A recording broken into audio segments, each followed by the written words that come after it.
I'm so excited to be here with you both. Yay! Malachi, Freya, thank you so much for letting me talk to you about Zombies 4, Dawn of the Vampires. I want to get started with just a little imaginative question. Amazing. So, okay, if Victor and Nova could enter the universe of a different Disney Channel original movie for a day, what would it be? There's no wrong answer. I would say... I know you're like, this is a chill question. We take these ones the most serious. No, honestly, Well, it's I like the think crossovers are like Disney. I feel like I would love so to awesome. see, I mean, obviously we're seeing it with the tour. I would love to see Nova and Victor in the Descendants world. I think that would be really, really cool.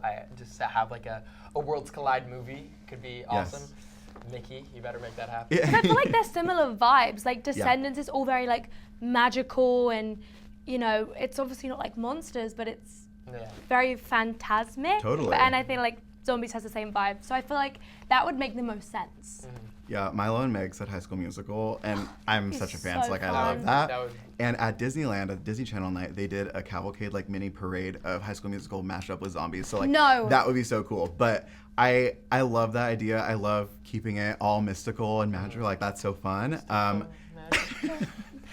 So kind of in the vein of monsters and creatures, how excited were you to join the Zombies universe? Because obviously you're introing 2 new monsters. So excited. I mean, it's so cool getting to be the new monster in this movie. Obviously, they introduce a new one every movie, and this time there's 2 new species, which is so exciting. It's obviously a big responsibility to be the one to do it, but I feel like we're both so grateful that we were the ones who got to tell that story and introduce the vampires and the daywalkers from the Zombies universe to the world.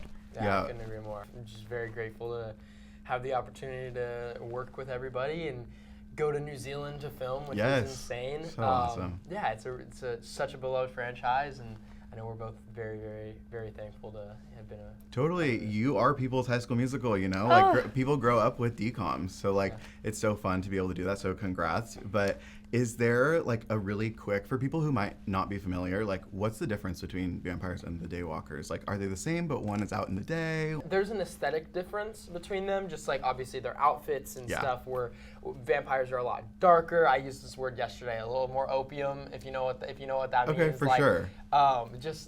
They're suspicious, they're mysterious. What? She says she doesn't know. I don't know what opium means. How do I explain opium? He tried to explain it to me yesterday, and I don't get it. I even Googled it. I still don't get it. It's a vibe. The viewers will know. They have this vibe to them when they dance. It's like they're still conjuring the wind while they dance, so they're flowing. Yeah. But I would say because there's an elemental aspect, like fire with the daywalkers, right? Yeah, of course. I mean, I feel like the biggest difference is that the daywalkers harness the powers of the sun and the vampires harness the powers of the wind. Then the aesthetic difference, but I do feel like there are those differences and a couple other small ones, but I feel like a big, huge part of the story is that really they are very similar. As soon as they learn to embrace the differences, they really think a lot alike. Yeah, which is a theme amongst all the movies and something that I love about the relatability of these. So, you know, kind of speaking of the vibe, and you said they dance differently, is there a musical number that you're most excited for in this movie? Mine is Dream Come True. I'm very excited for people to see. It was such a nice moment between Nova and Victor, and I also feel like a huge part in the story too, I think. And it's the first time Nova's really been honest and vulnerable, and I feel like vice versa too. So I think it's a big part in the story, and it was a really fun one to do. I also just love the song. So that's probably my one that I'm most excited for people to see. Yeah, I agree. I think Dream Come True is going to be a really fun one. It's a special moment between our characters, but I also think that Place to Be is such a big number. It's the moment that the audience is introduced to the vampires and the daywalkers, and they get to learn about their origin story and all the fun facts and how the daywalkers control the sun and the fire and the vampires the wind. So it's the introduction. So what's not to love about that? I know based on what you're saying that it's going to be great. I'm sure all the fans are super excited. I'm grateful for the time to even just sit down and ask you about it, and I can't wait to see. And I hope to see you soon. Thank you so much. Yes, on another cruise ship. Oh my gosh, yeah. We'll cross our fingers for that. With less waves. Less waves. A lot less waves.